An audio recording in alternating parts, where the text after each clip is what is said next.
Thank you. Good afternoon and welcome to the January meeting of the Lincolnshire Local Pension Board. Do we have any apologies first? Yes, apologies from Councillor Whittington. Thank you. Right. Any declarations of interest? Yes, I declare that I'm an active member of the Lincolnshire Pension Fund. Yes, Tom, I'm a pensioner member and my daughter is also a member of the pension scheme, the Lincolnshire scheme. I'm also an active member. Thank you. Just in terms of sort of interest in specific items, given my full-time employment, I won't make any comment on any discussion around the pensions review consultation as part of the discussion in the fund update. Moving on then, the minutes of the meeting held on the 12th of December. Any issues of accuracy? Are we happy to adopt those as a true and fair view of what transpired? Yes. Good. Right, thank you. Any issues arising from those that aren't covered on the agenda? No. No. Excellent. Right. So the next item is the fund update, which is Jo. Thank you, Chairman. So this is the standard quarterly paper. Just a few key points that I would like to highlight. Section 3 on page 10 updates the board on activity with Boards to Coast. Last joint committee was held on the 26th November. Key points are set out in paragraph 3.7. For the scheme member reps, you'll have received emails from Nicholas Wirtz, who's one of the scheme member representatives on the joint committee. So he started sending emails to us to be forwarded to the scheme member representatives so that you have a way in to be able to ask any questions you'd like him to raise as your representatives there. So if there is anything, please either go back direct to Nicholas or through myself and I can ensure that they get passed on.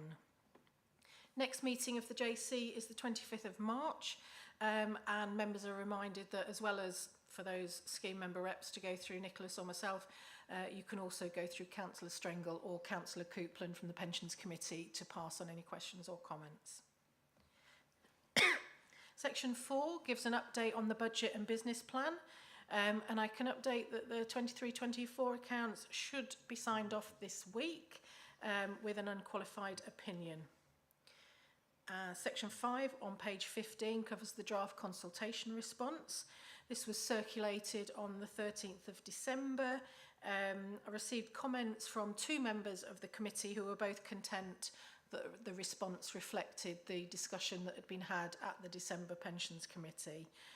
I've attached that at Appendix B and it was approved by the committee this morning and has since been submitted to MHCLG.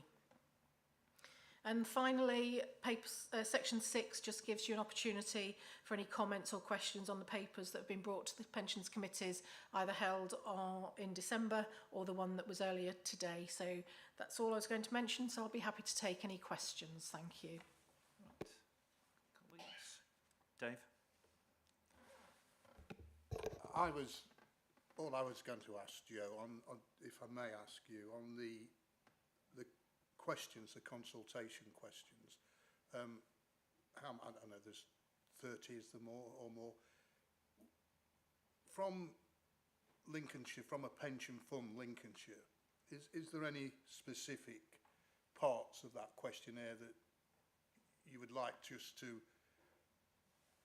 give a little bit more detail on? I mean, one of them, question 20, was about the creation of a specific pension LGPS officer. So I would welcome a little bit. I don't mean a great deal of detail, but was there any contentious issues for you, if I may ask? Yeah, I think excuse me.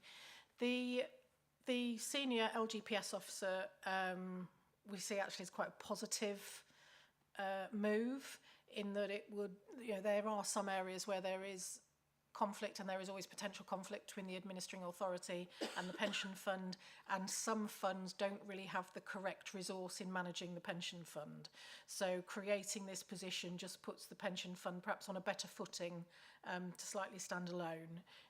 So there will be discussions going forward once that comes in as to who that should be within Lincolnshire.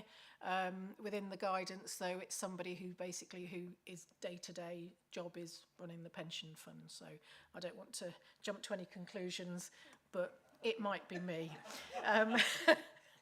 So that's that I think is actually a positive proposal. I think the ones where they're slightly more contentious, there's probably three areas. So the first area would be on the asset allocation.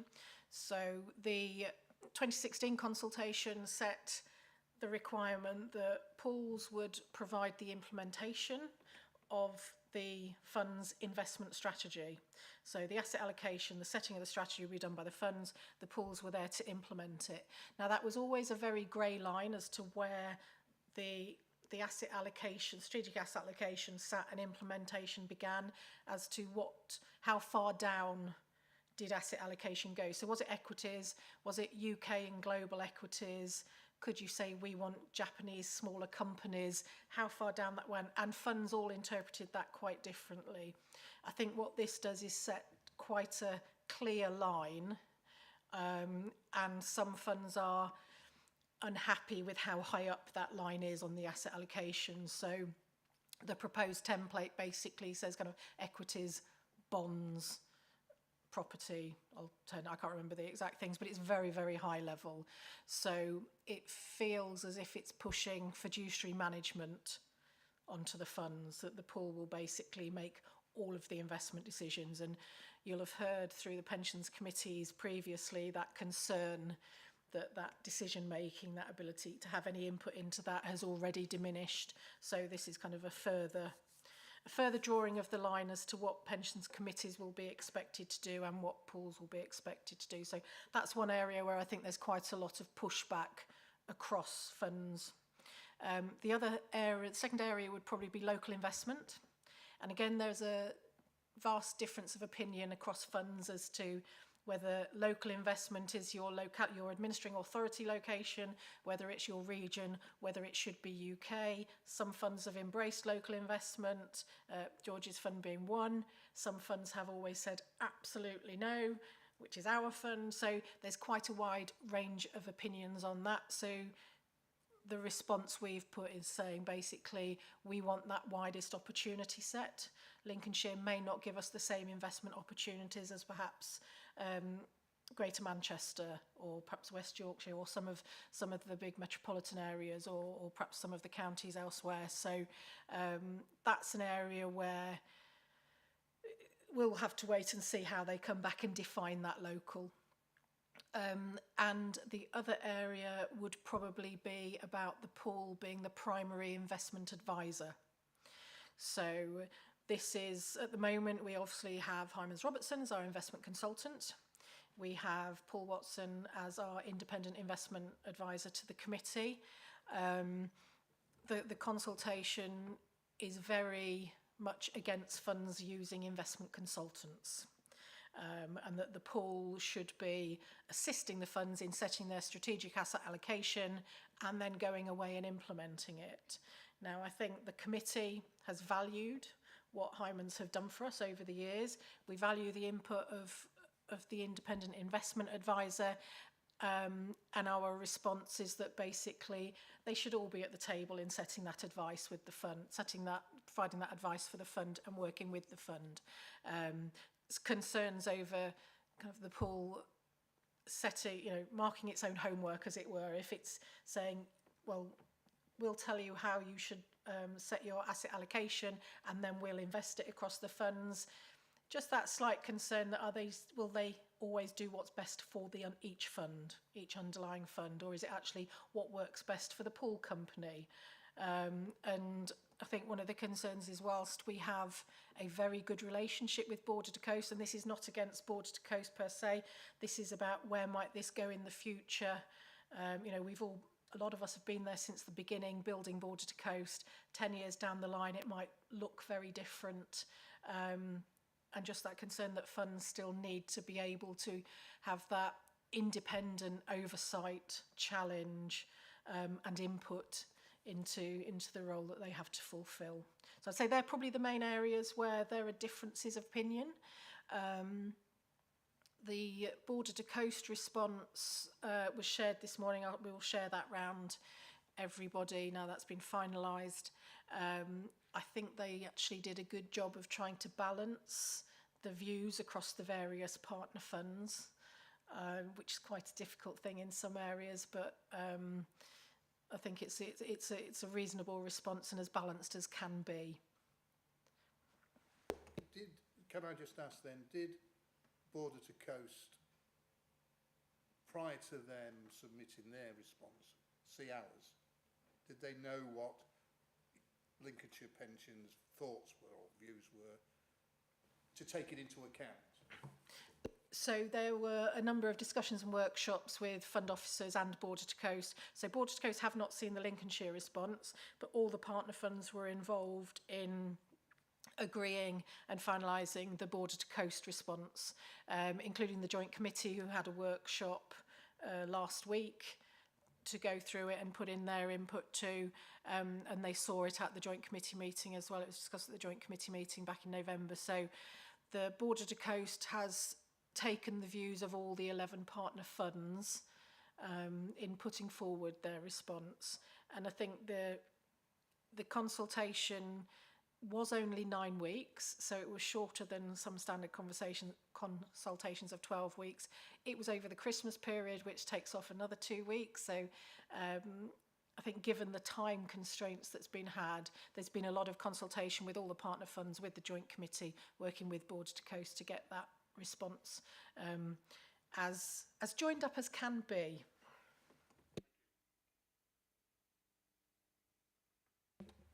Any other comments, questions? So moving on to a different topic in the report then, Joe. Breaches. We've got a view on one particular sort of breach. How are you going to bring together a single breaches register?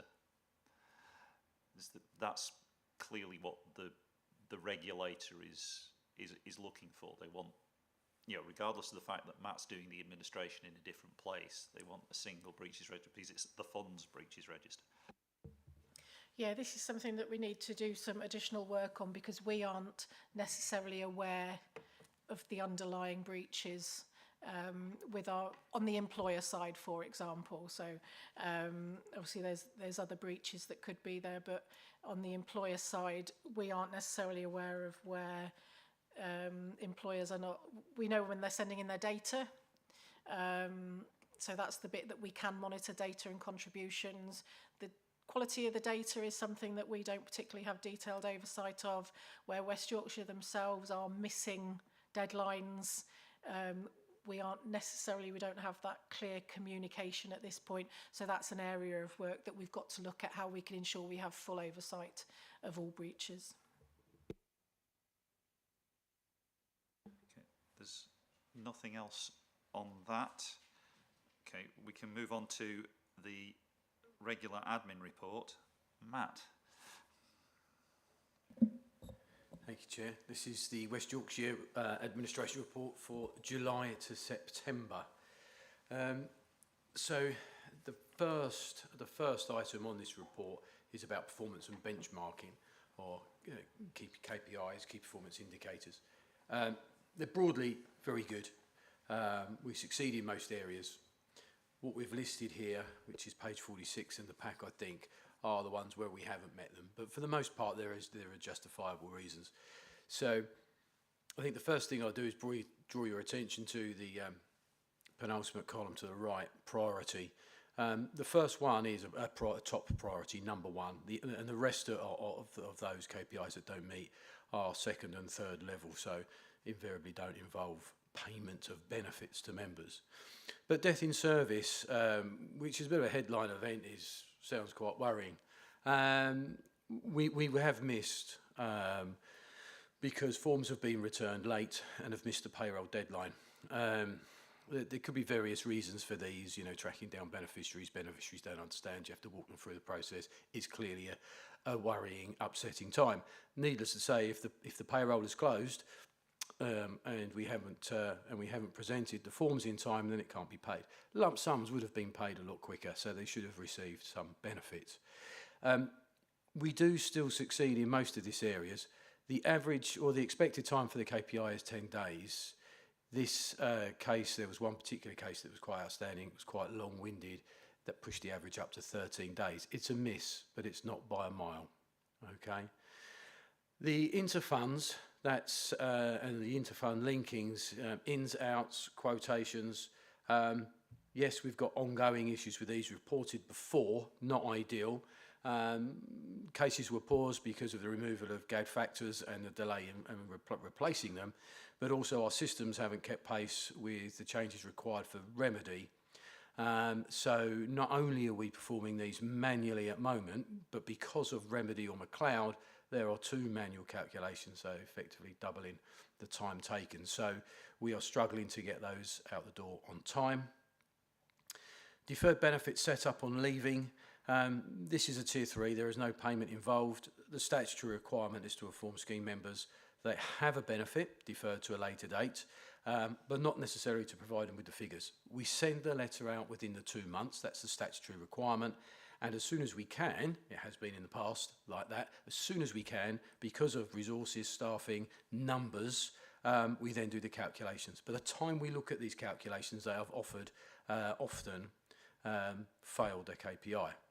The good news is since the autumn, and I think there's some figures later on in the reports, that demonstrates that we have shifted a lot of the backlog, but more importantly, the new ones, those that have been coming in since September, October, November, and so on, those new ones which are automated are meeting the requirements of the KPI, and they're going out very quickly.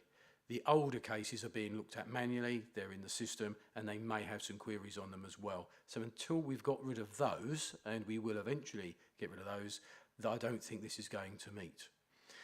Life certificates, proof of life, it's one of the only ways that we can prove that our pensioners overseas are still alive, by signing a form, getting it verified and sending it back to us. It's a bit of a lengthy process anyway, but we have a purge when we send them out. We get them all back together. It often takes us a time to get them on the system. We do put them on the records, we just don't acknowledge them through the process, so they do get a glance at when they do arrive. An update to member details. This is everything to do with it from employers and delays in processing and forms. Overall, it's fine, but the sheer volume and some of the queries, we are a smidge under 100% KPI, and it is 100% we're supposed to meet on those. Point 2 just addresses some of the membership numbers. There's nothing startling here. It's good to see that membership is slightly increasing over time, which is what we would expect. Looking at point 3, member and employer contact, we've been doing some, I'll go back to the surveys first. We're still considering the best way to survey Lincolnshire's members. It used to be a very onerous, time-consuming paper survey that got reasonable results. Going digital has proved nobody reads emails. I have some sympathy with our members if someone sends me an email, but for a survey, I'm unlikely to read it. So we need to consider, can we have an automated process if they contact us by phone or by email? Can we just target those that we've done something for? Here's a retirement, please go on, and we're going to send you an email, please tell us about your experience.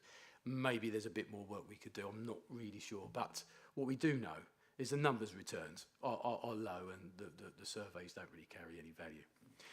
3.2, employer training, which is a much better story. I think this team gets quite a lot of praise over the months and the years about the work that they've done with employers, whether it's about year end, MC3, that's the returns, things about schemes, submitting files. There's all sorts of stuff that the training that they complete. It changes regularly, and we do record all the employer training so that our employers can go and visit that at their leisure on the website. I think it usually stays on the website for 2 months.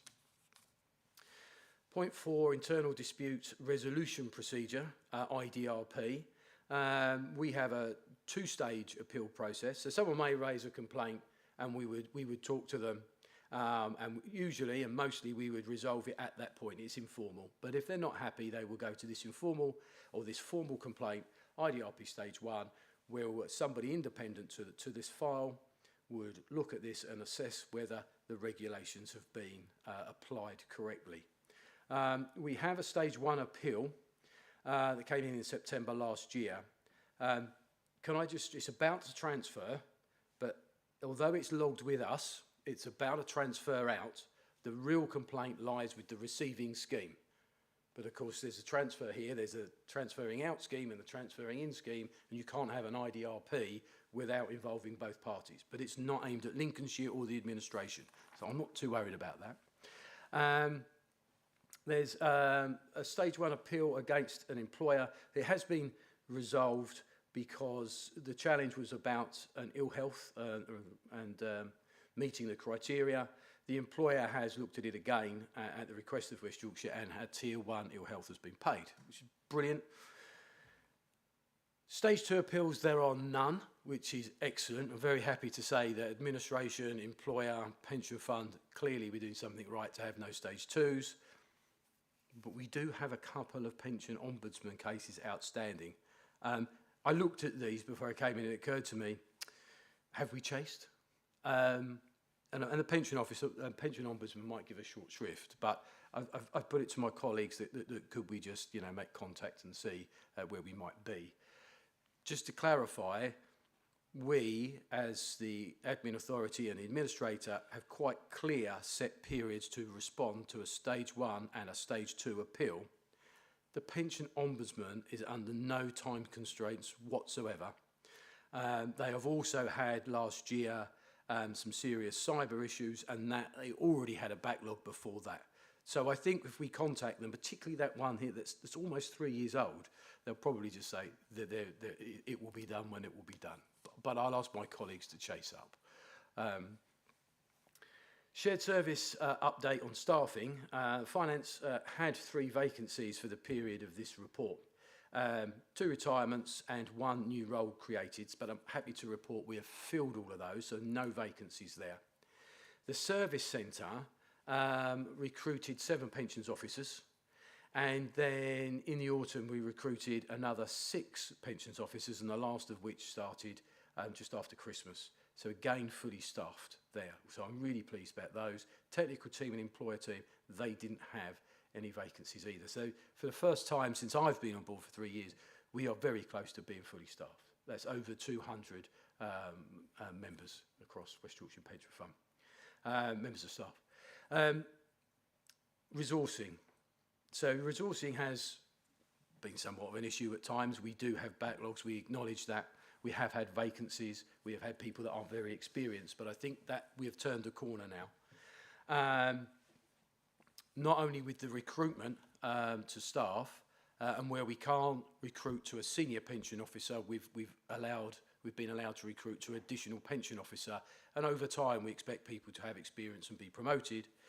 We have also been working with sixth form colleges and universities to encourage people leaving university come and work in pensions.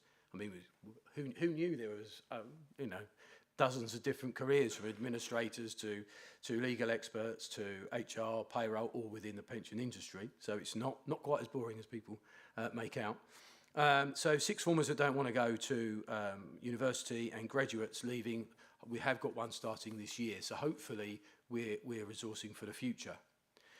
As regards to those backlogs and how we've resourced them, point 5.3 shows that we have reduced some processes.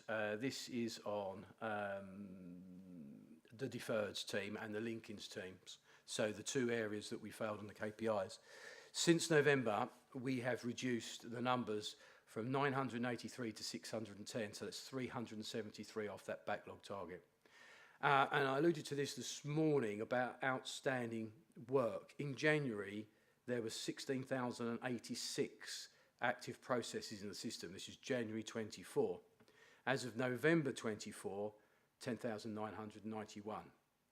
So the recruitment, the training, the additional resource and the automation is definitely starting to have an impact on the work we have outstanding. If we look at McLeod or Remedy, the removal of age discrimination, has been challenging to say the least, because our software or our software provider has not kept pace and we haven't had the changes made in time, so there is a lot of manual calculations. We have all the drops to date, and there is a further upgrade going to be delivered at the end of this month, and the optimism, or at least my optimism, is that early February we will be in a position to start moving more of these calculations and these processes through the system rather than the manual overrides. Rebranding, it says here that it went to the last joint advisory group report about rebranding for the shared service. I understand that the Joe's actually spoken to the chair of that group and has submitted something to go to the next meeting in a few weeks. Audits, we've had an audit for pensions payment, lump sums, normal and early retirements. That came back with an excellent review, so that should be assuring. But for an audit on admission of new bodies, there was two recommendations. One, that our system didn't show employer contribution rates. Not sure why it didn't show that on the records. That's been amended as far as I'm aware. But there seems to be a sort of a grey area around new employers that are admitted to the scheme. And if this process takes some time and staff are moving from one employer to another, through this period of change, who would be liable for those staff? You know, we think it's the letting or the former or the old employer, but we're seeking legal opinion on that. We do have a resource plan that is shared with the partners at every opportunity, and it updates them with current resourcing and KPI figures. Shared service budget. I'll just go to the bottom. There's a couple of things here. We are on schedule for a charge or a cost per head of just over £20, £20 and 3 pence. It is moving up slightly. Obviously, there is inflation. There are some overspends. There are some underspends because we haven't been fully staffed. They haven't had the HR or the software or even the hardware, so there are costs there. Plus, the underspend on staffing was compounded because the budget was based on an inflation rate of 5%, and in effect it came in at 2.5%, so at least on paper it increased the underspend.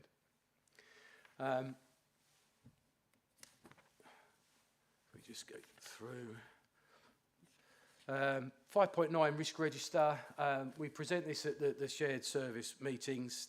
There has been some review and change to risk 9 since the last meeting. I think we're going to add resource into that risk, which I will be adding. Policy changes. We at last got the contract signed for the shared service agreement and the linking policy. Just the changes to our process is still with the assistant director. Going back to resource and automation, and I've said we've put some automation, reduce the numbers, and again I alluded to this morning. We got it up and running in about August time, and since then there's almost 1,200, 1,195 cases across the shared service have been processed. It's taking, on average, 31.29 seconds to process a deferred benefit, where before it was taking 15 to 16 minutes. And that's where we're going to get rid of, or that's where we're meeting the targets on those current ones, the new work that comes into the office. But it's interesting just to read here, that's over 8 weeks of one team member. I mean, that was a bit of a standout for me. Okay, so the next part of this report is on the dashboard. So there's an appendix in there which is quite big. I wrote that in December and we distributed to all our clients and our partners. What we have is an obligation to provide member data online in something called a dashboard. The legislation was written in 2022, and we are going to have to comply with that by the 31st of October this year. But there are a couple of significant steps that need to be taken. One of those steps is that Lincolnshire, as the administering authority, must decide whether they want West Yorkshire Pension Fund to deliver the dashboard on their behalf, which sort of makes sense because we are already delivering the administration, we have all the pension data, or to seek an alternative. So we're going to need that election from yourself. We, West Yorkshire Pension Fund, need to define what the matching criteria is. So when a member approaches the dashboard and says, I am a member of Lincolnshire Pension Fund, they need to verify that, perhaps by name, NI number and date of birth. And if we can't get a full match, there's a whole matrix of matching criteria underneath that we could use. We need to refine and define what that is for you so you can agree with that process. We've given some examples of what that might look like in that communication. It hasn't been confirmed just yet because private sector pension schemes and their dashboards will go live before the public sector ones. And there might be some lessons learned and there might be some changes to the criteria. However, what would happen once you agree that it's us, hopefully you will, we'll provide you with all the details, our contact details, our integrated service provider. This is the extra online provision and security needed to handle that data specifically for the dashboard so that you can then register with the ecosystem, as they call it, on the dashboard, and then you need to provide us with the confirmation that you've registered, and then we take it off your hands because our details will be on their system and so will yours. I understand that TPR and possibly DWP are providing nudge communications to admin authorities, chairs of pension boards and committees, reminding them of their obligation and responsibilities. So if there are any questions regarding this at any time, people can contact me. It's absolutely fine. What does it mean, really? Well, the dashboard is going to provide, in the first instance, annual benefit statement information online. It's simple as that, and we must get it on by the 31st of October. If there's a material event, a transfer in, the benefits are deferred, etc., there may be a change in that 12 months. If not, the following 12 months, you'd have another annual benefit statement to look at. Just trying to think if there's anything else on the dashboard. I think that's probably... I think the only thing to sort of remind everybody are the responsibilities. We work closely with the data. It's already been mentioned today about data with the word breaches. Processes may not change too much, but it just ups the priority and the urgency of getting timely data and correct data on records so that we can get it online. It's our understanding at the moment that if TPR wanted to apply a sanction for not complying with the legislation, it would be £5,000 per member or £50,000 for a one-off incident, which is a lot of money. If it was West Yorkshire that had failed, we'd been provided with the correct data in a timely manner, I think that liability would sit with us. If the data isn't provided or isn't correct or isn't provided in time, I think that liability would sit with the administering authority. I think we need final confirmation of that, but that makes sense. And that's my understanding currently, but we'll confirm that. Just to sort of dilute that message, because that sounds horrible and expensive should there be failure, I understand that the TPR will focus initially on schemes that are non-compliant, and I think willfully. In other words, they have no intention of complying with this legislation. Whereas if we're doing our best and doing a good job, then our worst performance arguably be on day one and we can only improve. And hopefully there will be no sanction applied to us at all. I think that's everything on the dashboard, but please ask questions later if I've missed something. Next item is the benchmarking, and I'll go straight to the summary. the CEM benchmarking we took part in scored us or marked us against peer organisations, another 15 public sector pension schemes. We came out very well as an administrator. Our costs were about £10. Actually, it was £10.70 per member, below the peer average. We scored highly in most areas, and the real summary was that it was a high member service and low cost, which I hope assures the board. I find that quite a positive statement.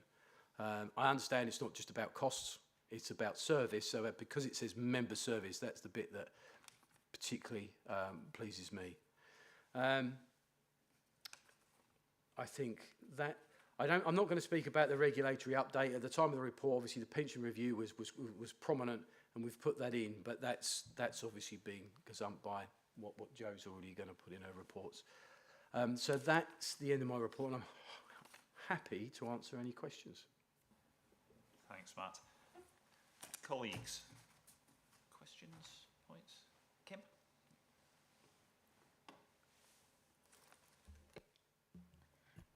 How confident are you that you'll be able to meet the McLeod demands with the Civica system? I am quite optimistic because at the moment these performance reports are based on a lot of workarounds, and particularly with our transfers and the interfunds, you know, people sitting down with a piece of paper and a calculator. That to a large extent should start to go.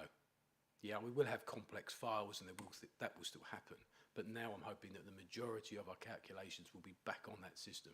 It will need people to push buttons. It won't just be automated. There's going to be human interaction with this file, but so much quicker. So we've just about met all the requirements of McLeod, one way or the other, just by hard work and effort. And I'm hoping that we'll meet these quite easily, and then we can look at those backlogs, like the automation is showing. Yeah. So optimism. It is optimism. I mean, it's a big upgrade we're going to receive in February. So I think I used the words this morning, proof of the pudding. You know, when you lose your system for a day or two, and you expect it to be there, and everything, calculations working, processes working, there is a bit of a leap of faith. But I am optimistic. It will put us in the best position we've been in for 18 months.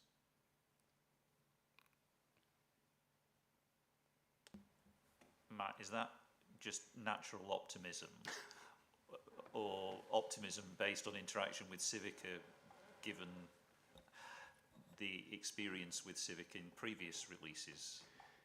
Yeah, I can understand that question, George.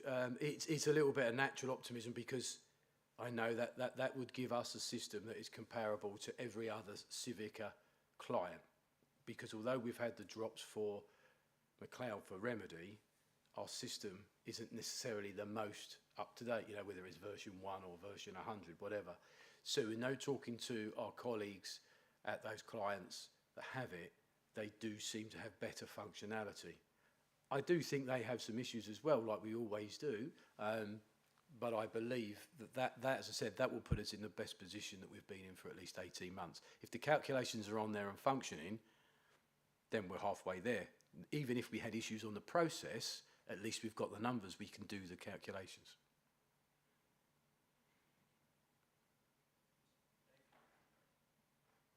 Yeah, sorry, Matt, I'm just going to sort of probe a little bit, if I may. Just on the dashboard, Yeah. just for my ignorance, I'm assuming it's linked to your database, so all your membership information, irrespective whether it's an active contributing member or deferred pension or whatever, is going to be on that dashboard for a member to, you know, inquire. Yeah. Is that dashboard, and this is where I'm not quite sure, is it going to be a separate database from your pension one? Are you going to have two? Right. The reason I ask that is that are you going to have to maintain two systems going forward? Right, okay.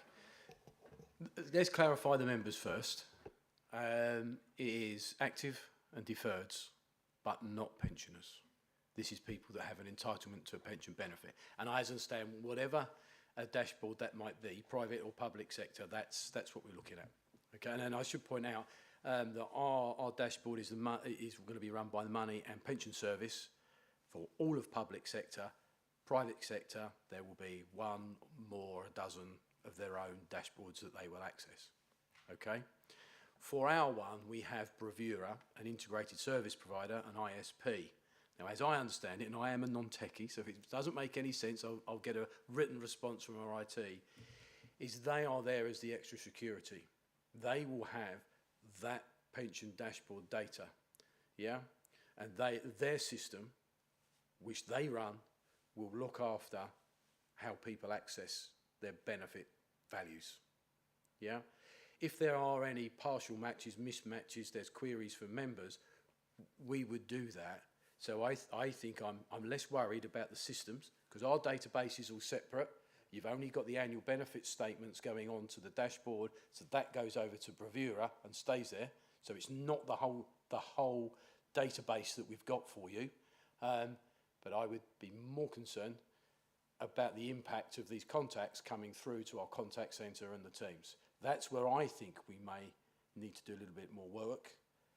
The ISP provider will obviously be liable for the running of their system.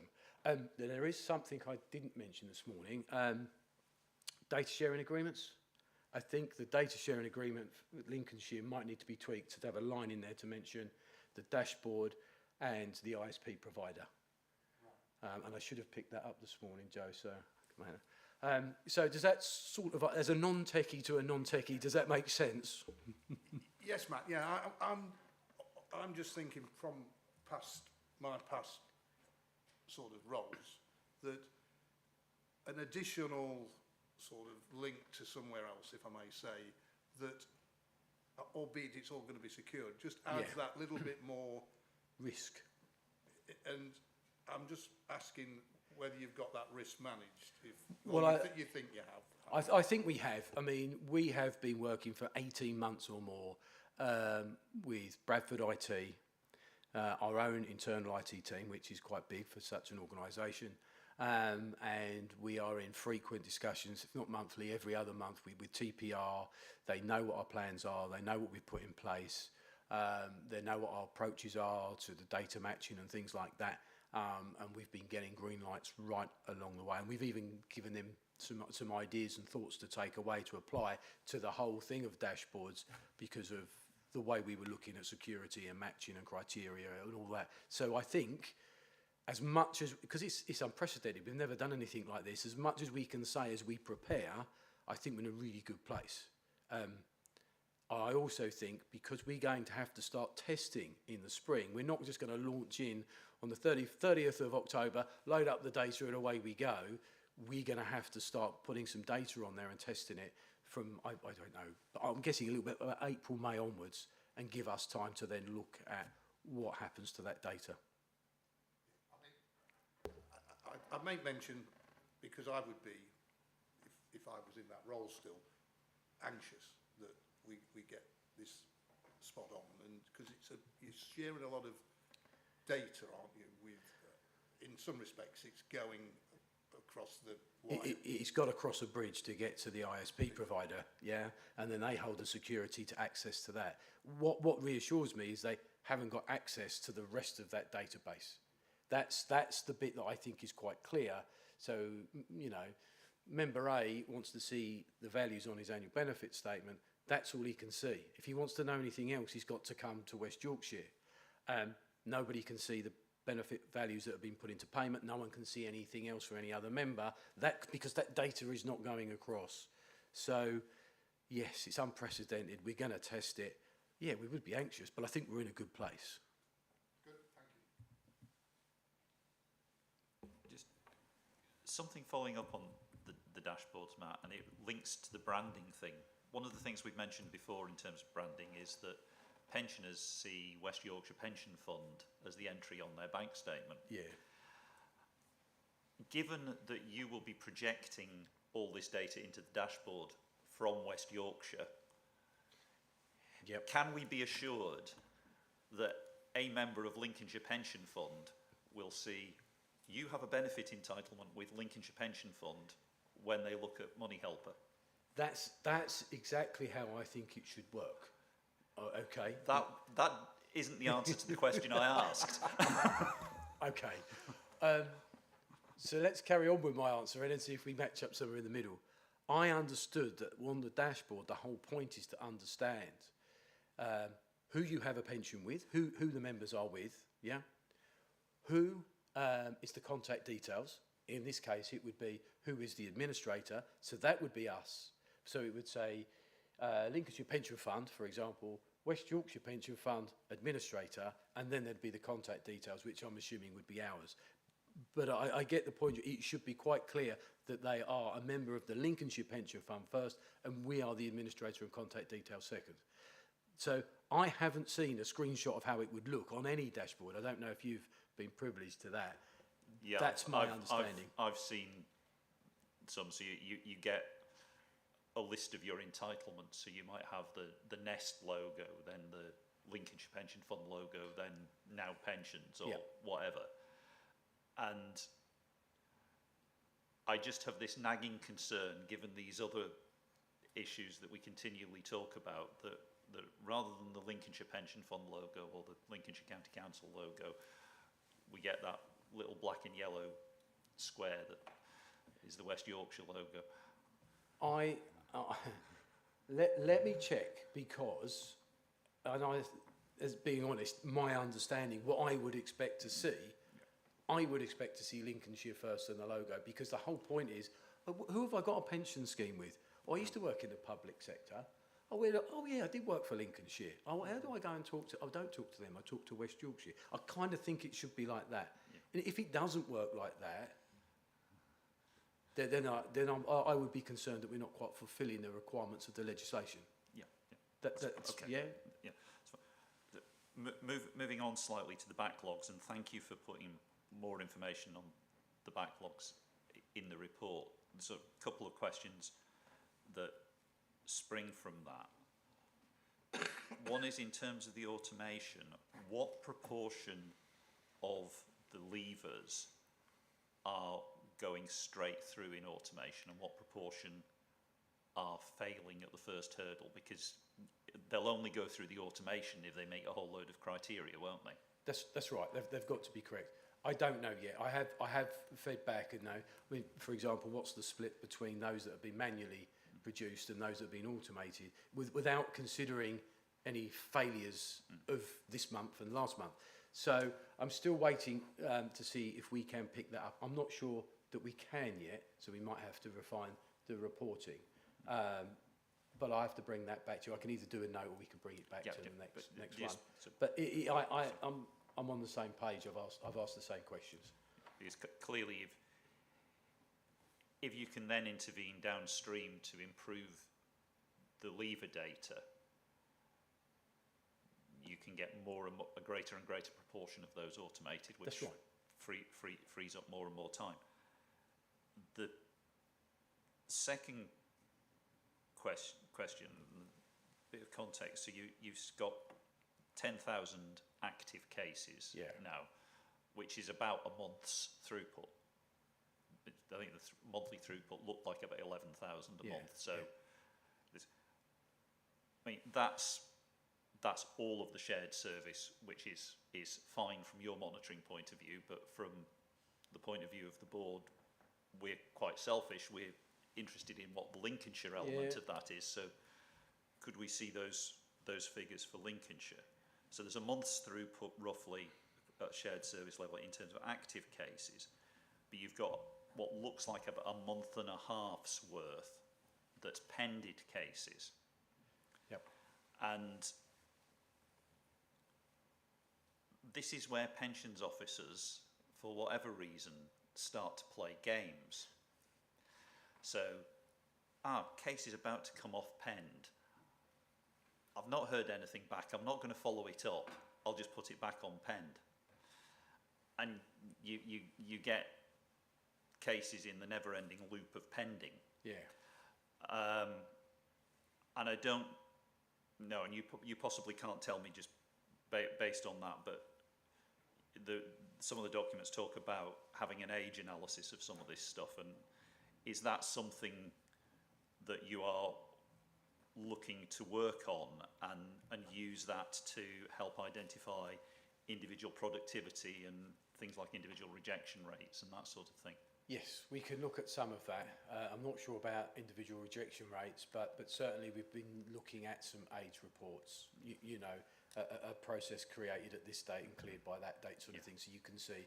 And we did start looking at it, just trial and error on a rolling 3 month, on a 12-month basis, and then realised they were coming down, down, down, down and down, and then your cliff appears next time you run the report. So we need to do it on rolling months. So it's work in progress. I'm absolutely certain I can get some figures for the next meeting, even if they're not quite as precise as you might want them to be. It'd give you a good indication. Is that enough for a start? No, that's fine. And, and you know, as I say, having the figures is welcome, and the indication that things are coming down is equally welcome. But I think you need to look at both the active and the pending cases together, because that's the totality of the backlog, because that's the work that's sitting there waiting to be done, whether it's whatever status it's got. Okay. Is any? Sorry, Joe. Yeah, if I could just add a couple of things, just on the last point that you raised, we do in our monthly reports see the Lincolnshire specific active and pending cases on a month-by-month basis, so we can monitor how that is moving. So that should easily be able to be brought into this report, and we have discussed about having that age breakdown so we can see if something's been there for 3 years or 3 weeks. And just on the dashboard, just going back to the how it will appear, that is one of the issues that I've raised in the note that will be going to the Joint Advisory Group later this month about that concept of people. One, the issue that people don't realise they're necessarily in Lincolnshire Pension Fund now, so, and how they will clearly be shown that they are in Lincolnshire Pension Fund on the dashboard. So there's a number of different points that I raised about why the branding is so important, and that was one of those things. Thank you. Anything else on that? No. Okay. Thank you very much. I think we're asked to note that report, so we'll do that. Moving on to data quality, Matt. Right. Thank you. This is. I'm just looking for my. Right, okay, so this is a report based on the information that we provide the pensions regulator. So we provide them regularly with 2 pieces of information. Common data, that's the data that you may expect to find in every single pension scheme, somebody's name and the date of birth, for example. And then which for Lincolnshire is scoring at 96.45%. And then there's scheme-specific data, something specific to the LGPS, so that might be their pensionable pay, or it might be the hours they work, but it's specific to us. And that's scoring at 88.94%. And then what follows at the rest of the points are, we can see where we've got some outstanding work to do and whether they're being improved on or not. And then there's some reasons for it. So we talked about the dashboard.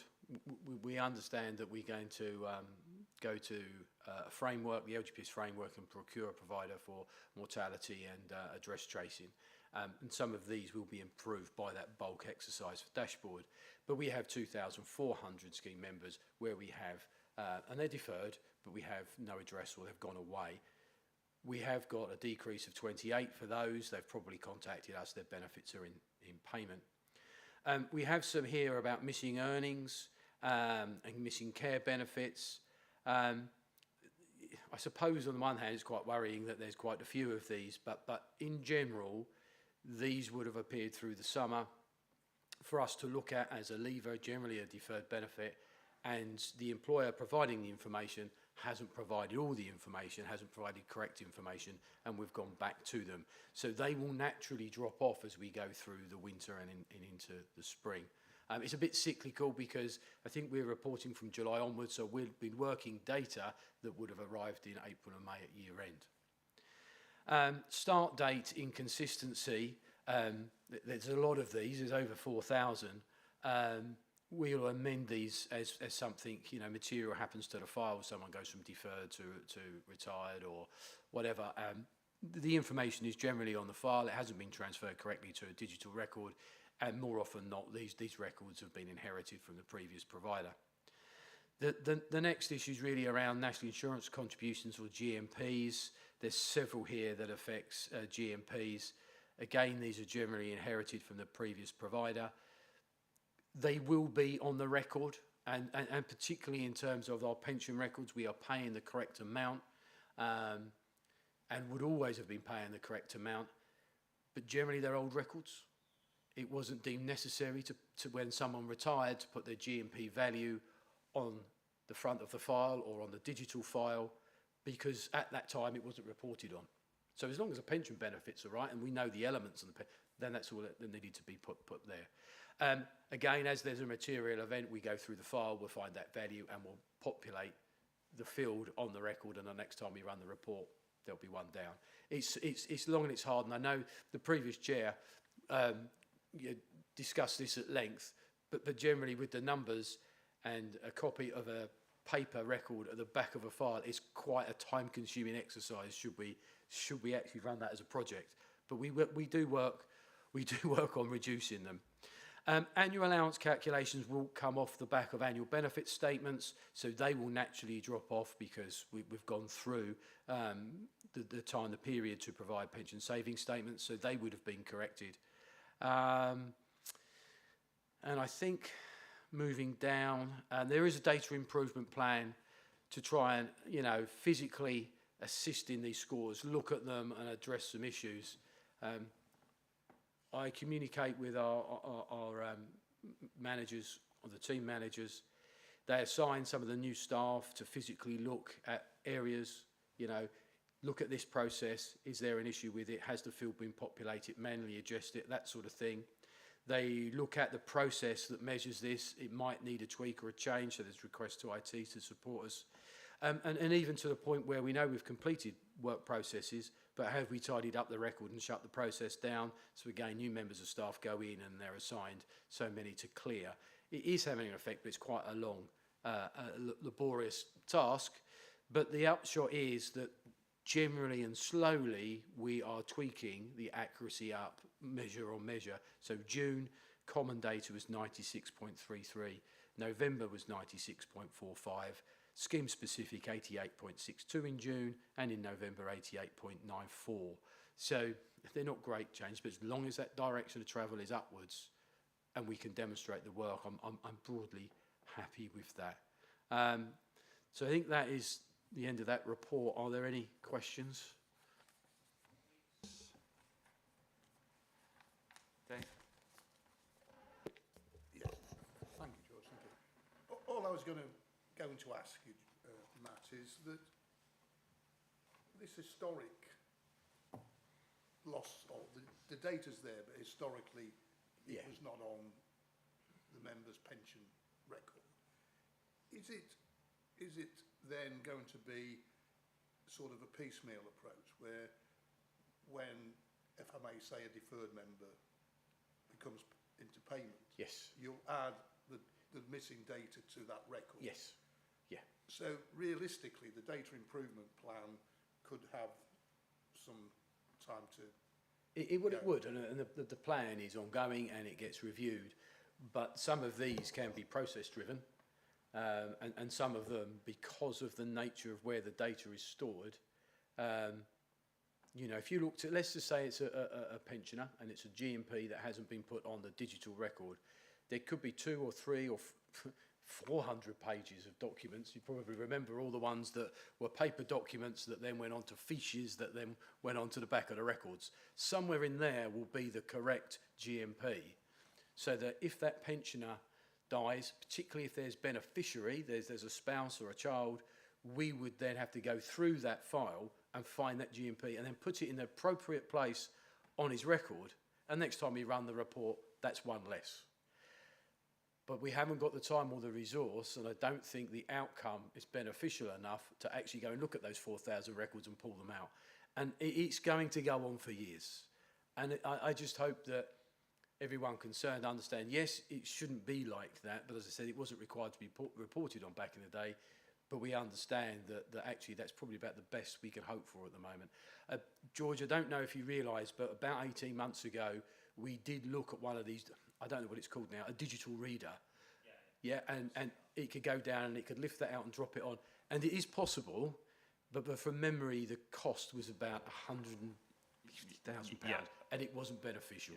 No, I mean, there is a cost benefit in this clearly, and it would be unreasonable for us to expect the fund to spend £100,000 simply to adjust something that's a percentage score and doesn't actually impact on members' benefits. I think perhaps we need to think about this in a slightly different way. If we can isolate those items that are this legacy, if you like, you can produce two versions of the scheme-specific data score, one which includes them, which is what you're going to have to report to TPR, and one which excludes them. Right, okay. And by excluding them, we have a better view on whether the steps you are taking to improve data quality generally are achieving their objective. Because you're only ever going to, in terms of this legacy, you're only ever going to, correct things as and when people randomly retire. They're going to be retiring for the next 40 years, possibly. Yeah, and it's yeah, okay. I agree. I mean, it almost becomes a bit of a pointless exercise because we know there's no value in doing this. We know the cost is prohibitive, so we're providing figures that the TPR require. So let me go away. Let me talk to those that produce the reports and see if there's a way that we can just ignore some certain values without having to sit there and obviously count them out or count them in. Let's see if we can split that report. If that was the case on future reports, do you want to see the... I mean, we need to see both figures. You need to see both figures, because okay. To fulfil our responsibilities in terms of the regulations, we should see both figures. But it gives us greater understanding of what's going on in the data. Can I ask one other, Matt? Some of the stuff around missing pay and so on, shouldn't that be being picked up through the monthly data files? I suppose some of it could be picked up there. This is where you have to... I apologise, I've never been a proper administrator for West Yorkshire, so I don't know the back end of the processes. But these reports, I understand, have come through the forms that have been submitted. So I'm guessing that the monthly postings would not necessarily create an issue in so much as pay contributions, change of data. Then you'll get the end date, that's what you'd get, and then you get the form submitted that gives you all the bits that are missing, that the actual calculation of the final pay. We would have had arguably 9, 10, 11 months of pay, but when we want that final pay, because they need to give us the final whole-time equivalent pay, don't they, 365 days, it's that element that's wrong, and I don't think that bit comes through the postings.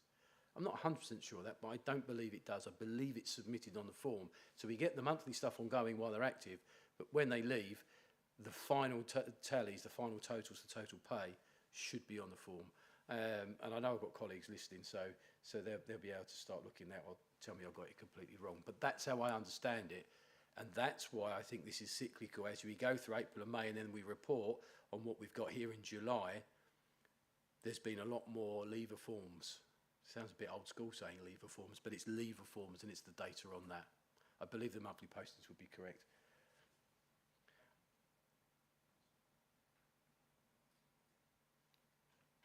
So we're asked to note that report, which I think we can do. Right, moving on, data analytics review. Now just say, before you start, Matt, the title of this is somewhat confusing. So when I understand it's an annual report, which is fine, but can we give it something that's perhaps a slightly more meaningful title around? More than happy to. You know, usage of the online system or something. Could I just give you a quick bit of background on this? It's a little bit like the conversation at committee this morning about have people access to the annual benefit statements. You know, can they open their annual benefit statements? Do they know they've got one? Do we know if people see their benefit values? So this was pretty much a stab in the dark 12 months ago when we did it for the first time. To say, well, let's see what data we can get and see if we can give ourselves some confidence, you know, that our members do. So I totally agree. It's kind of, well, let's call it this at the moment, and then let's see what sort of information that we can get out. So let's just see. So I've got on the slides, it says my pension usage, which is probably a better title, you know, straight up. I just need to reduce that slightly just so I can see it all. Right, so hopefully you can see these in colour on screens, otherwise I'll just have to reference them. So we've got a few slides about my pension usage. This was a question raised probably over 12 months ago about, you know, are we have confidence in people seeing their annual benefit statements? And what does this really mean to us as administration and a pension fund? So the first slide, it says LPF and LG funds. We can see that we've got general logins in 22-23. Now they go to about 50,000 in total for 22-23. And you can see how they've gradually gone up from 2016 to 2022-23. Slightly different report for this year because we can see each month has been broken down for usage or access. So our peak month was just under £10,000 across the partnership. And then for Lincolnshire, there was, 100,000 hits in the peak month, which was April. For Lincolnshire, 15,313 for that month alone. That's the first month we produce ABSs. And then in May, June and July, we can see that there's over 10,000, over 11,000 and 4,000, then it starts to decrease into the winter. What that says to me is that we are sending out your annual benefit statements at a peak of those 3 months, April, May and June.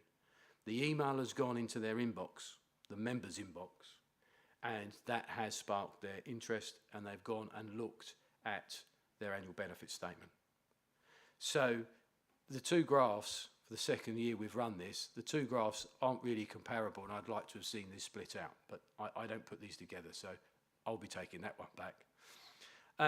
When we look at the production in 23 compared to 24, they're quite similar. And what we can see is the green shading on the 2024 are people that have accessed as a number their ABS after they've been produced. So 5,628 people accessed their online portal and went and looked at their ABS. That's how many people looked at this year, which is quite good. We know 4,001 accessed it before, and 369, if I've got that right, 369 accessed it before April, and 4,000 did not log in past the 31st of March 24. So you've got to, back to the comments made this morning, a lot of people that might not be interested. They've registered, but they haven't joined. You compare it to last year, and you actually had 5,800. So we were slightly down on take-up. I don't know why that would have been, but there's a slight downturn on the numbers that looked at their ABS post distribution.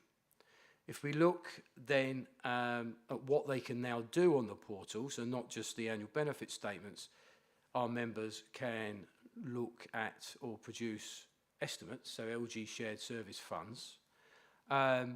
In 2023, Lincolnshire had, I would argue, about 4,000 estimates that they produced themselves, the members. And this year, I would say that's doubled. It's sort of around 8,000 to 9,000. Would have been helpful to add some numbers on there. I should take that back as well. It's and then when we look at the profiles of people that have accessed their online portal, you'll be pleased to know that the maximum age was 74.9 years. It's key.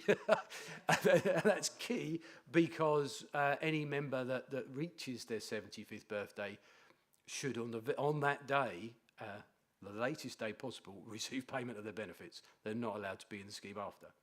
But what I find quite interesting is that the minimum age of someone who's accessed the portal here in Lincolnshire is 19 and a half years old. So either I'm hoping that's someone who's thinking they've got a career and is looking at a projection rather than someone who's already born hoping to draw their benefits. However, let's be on positive, and they're really into this. I'm quite impressed by that. I'm actually quite impressed if I look across the shared partnership that these are people in their 20s, you know, that hopefully are looking at pension planning and a career in local government. Those figures haven't really changed much on last year. I suppose the most meaningful figure on this slide is the average age of people looking at their benefit values on the portal. And here it's 55.4. You know, it's a little bit higher. Oh, it's exactly the same for West Yorkshire, and our other two partners are slightly higher. That's quite interesting because age 55 is the earliest age that we can take our benefits. So people are getting to age 55 and then they're looking at their values. And then this is slightly concerning and probably is worthy of some thought.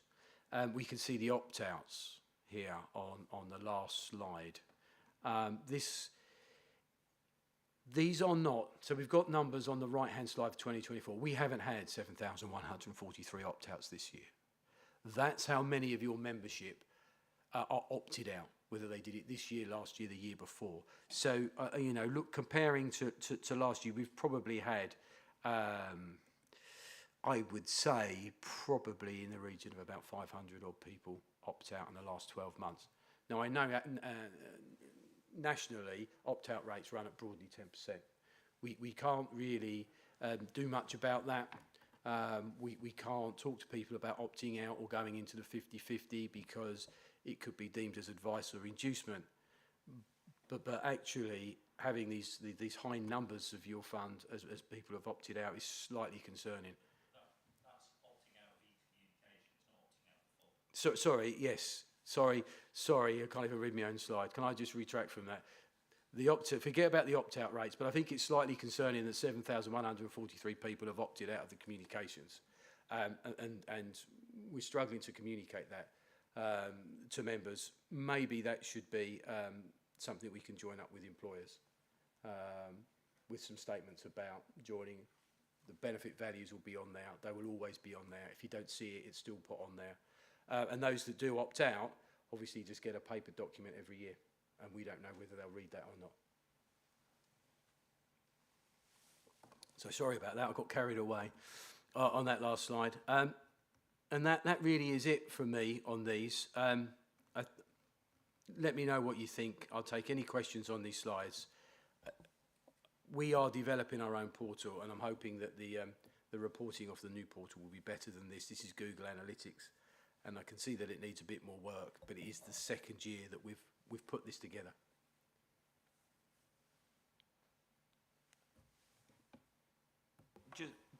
Just one question, Matt, and I don't expect you to be able to answer this, but it might be worth taking back to the Raj and seeing if there is an answer. If you look at those last two graphs, and then the first two graphs, the pattern for Lincolnshire looks distinctly different to the overall pattern. Yep. I wonder if there is some factor in the Lincolnshire membership that's driving that. And certainly in terms of opt-outs, it would be a positive factor driving it. Yeah, I will take that back. I think...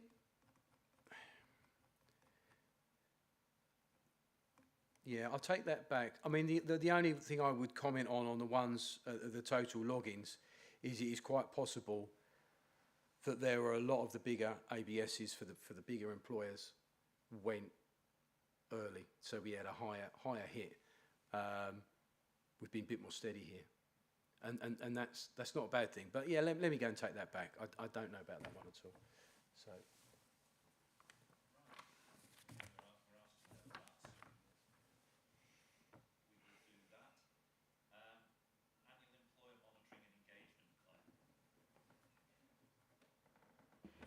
Thank you. The report provides information on employer activity and engagement over the last 12 months, and it has a recommendation that the board consider the report and if there's any further information that you would like to receive about employers within the fund. Section 2 covers employer activity, so new employers joining the fund. These are new academies, town and parish councils and admission bodies, that is new employers arising from existing employers outsourcing the provision of services to third parties, such as cleaning or catering contracts in schools. We've seen an emerging trend develop during this period of movement of academies, either between multi-academy trusts or with current single academies moving into existing MATs within the county, and we expect to see this trend continue into the future. Section 3 covers the timeliness and accuracy of contributions and the supporting data that's submitted by the fund's employers. Employers are required to submit this data and pay across the cash contributions by the 19th of the month following their payroll. Table 2 on page 113 sets out the performance over the previous 12 months. As you can see, the most frequently occurring issue is the late submission of data. And there are some particularly high numbers during this period relating to 2 large multi-academy trusts who experienced difficulty over the period and missed submission of data deadlines on a number of occasions for all of their schools. If the table reports these on an underlying school basis, so if you were to look at the data on a MAT by MAT basis, then those numbers would be much reduced, and the non-compliance would look much lower. If any employers miss contribution payments or submission of data in 3 out of 6 months on a rolling basis, then they will be fined unless they can offer extenuating circumstances. And Table 3 on page 114 sets out the fines issued during the period. There are 7 fines which have been issued. 2 of these are more significant fines and relate to the 2 MATs mentioned in the previous section. Section 4 sets out details of the work undertaken by the Fund and West Yorkshire with employers and includes training and information dissemination sessions. Over the past 12 months, West Yorkshire has also been working closely with employers to ensure that discretionary policies are in place and that outstanding levers, which Matt's already touched on, are information from the employer is provided on a timely basis for these. And further details on this are set out in paragraphs 4.9 to 4.12. The other significant development during the period is the launch of the new monthly contributions portal, and this is the system where employers submit their data to West Yorkshire for the monthly contributions. The new portal carries out more checks on the submitted data and sends employers a series of errors and warnings for them to work through and address before they're able to finally submit their monthly data. The aim is to improve the quality of data submitted by the employer and to decrease the number of queries the West Yorkshire team need to pick up with employers after the data has been submitted. The final section of the report, section 5, covers the 2025 triennial valuation. Work is already underway with the actuary and a training session will be undertaken at the next board meeting to provide an introduction or refresher on the triennial valuation process. And then from there, further information will be presented to the board over the year as work progresses.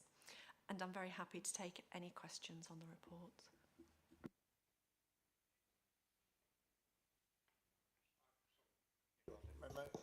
Sorry, Claire, can I just on the fines, I know I've raised this over the years, the fining. I can't recall Lincolnshire as a fund. Is the 4,000 the top end of the level? No, sorry, I was going to say. So there's a seriousness, is there? You measure, is it the loss, how much time someone's taken? Sorry, Claire, if you can... Sorry, shall I start? And then you can, if I don't cover everything that you want, then let me know. So we set a minimum level for the fines at £136. Those two larger fines largely reflect the fact that there are, with those MATs involved, there are a number of underlying schools who were late for a number of months with their data, and I suppose in part it reflects the amount of work that went in from the Lincolnshire side and also from the West Yorkshire side to address issues with the data and to get them into an appropriate position. The MATs, certainly at least one of the two, were very involved and very conscious of the quality of the data that they were submitting and were very unhappy with that. So they accepted the fine. They may or may not have passed that on to their payroll provider, but they are looking to, in the not too distant future, bring that service back within their control. So rather than having it out with a payroll provider, they will do that themselves. And that's all I was going to ask. That have you? But you have, haven't you? You've engaged with the employer. You've, in trying to sort of say, well, look, we don't really wish to be fining you £4,000. How can we help? I'm assuming that you've held out some sort of assistance to them.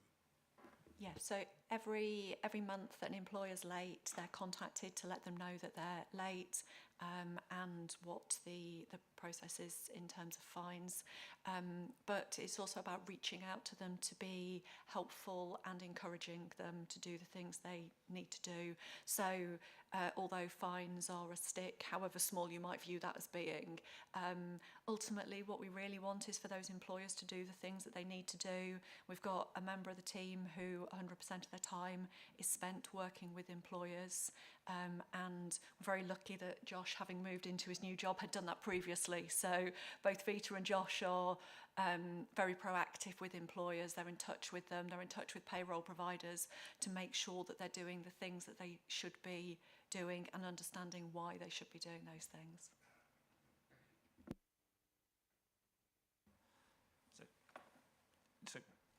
This is probably one more for Matt than you, Claire, but clearly there's a lot of very valuable engagement activity going on with employers that's being done through the employer relations team and others, and the various courses and elements of training that put on. One thing that I think would be useful in improving this report in future years is including the Lincolnshire take-up for these different events. I'm sure that West Yorkshire are sort of analysing take-up and changing the programme to, address take-up. But I think it would be useful information more generally in understanding that, and actually perhaps in helping you target how to target specific things that might be more useful in terms of engaging employers or employers who are not engaging. At a more detailed level,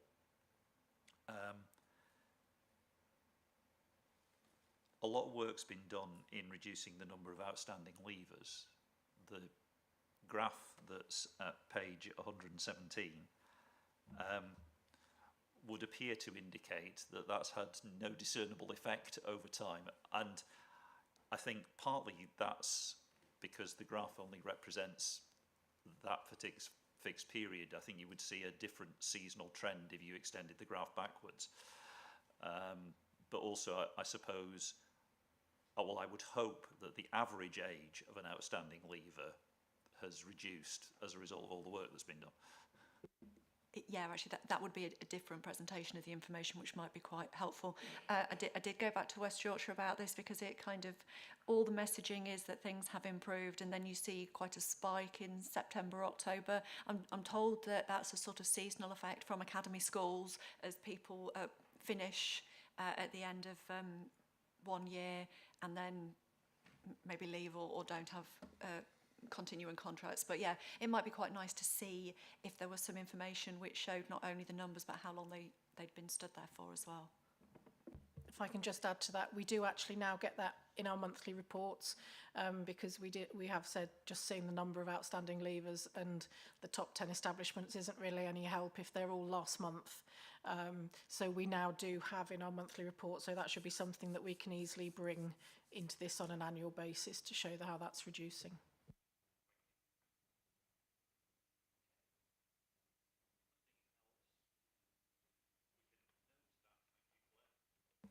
And move on to the work plan, etc.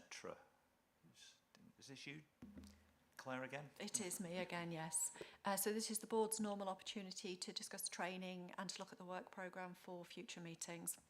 The work programme is attached at Appendix A, and the next meeting in March includes the normal fund update, admin update and 6th monthly update on temporary bank accounts. It will also include the annual review of policies, the business plan and budget setting, and then that kind of kick-off on the annual report and accounts, and also the final version of those charged with governance report for the 23-24 audit. We've also asked Barnett Waddingham to come along and do that introductory training to the valuation, which I picked up in the last paper. So I'll hand over to you to talk about any training that you've recently completed that you think might be of interest to other board members, and to see if there are any additions that you want to make to the board agenda. I have noted a couple of things from the conversations to maybe go into existing items, but I haven't picked up anything additional that you might want to pick up at this point in time. Thanks, Claire. Colleagues, training that we've undertaken that we wish to share the benefits of.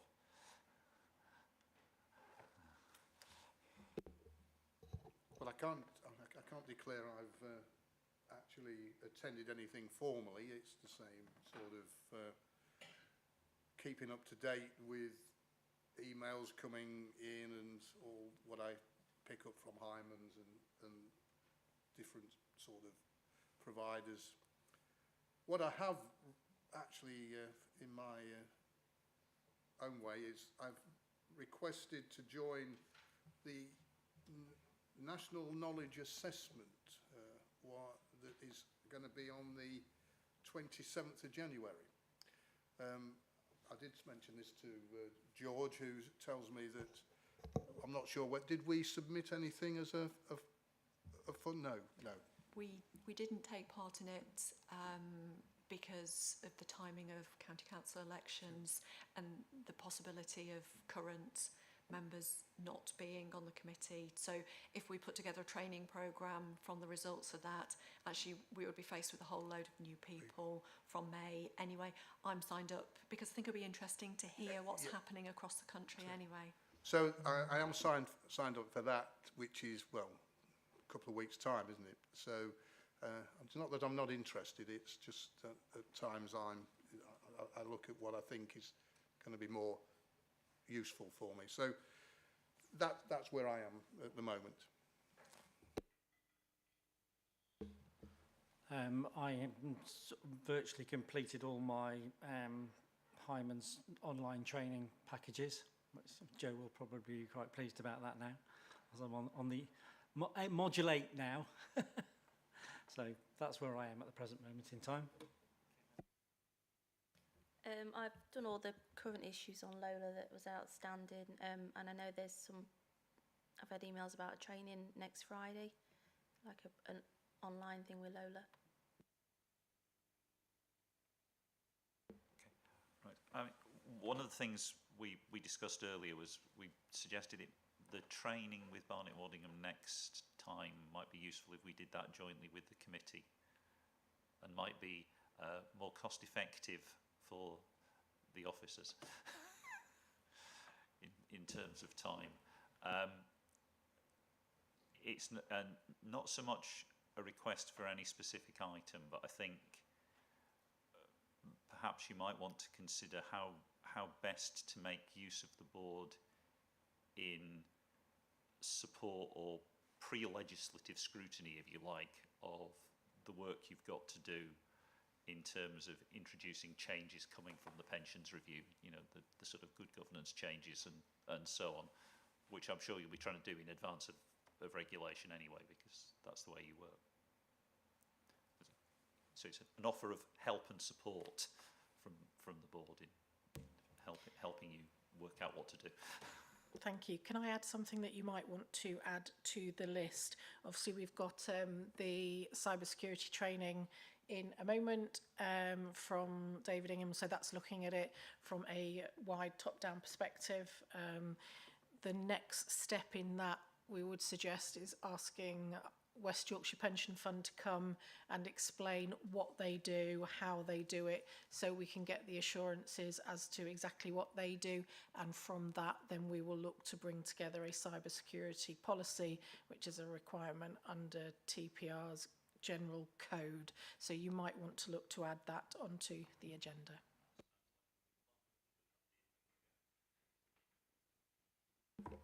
Right, there's nothing else. I'll draw the public part of the meeting to a close. Thank you very much.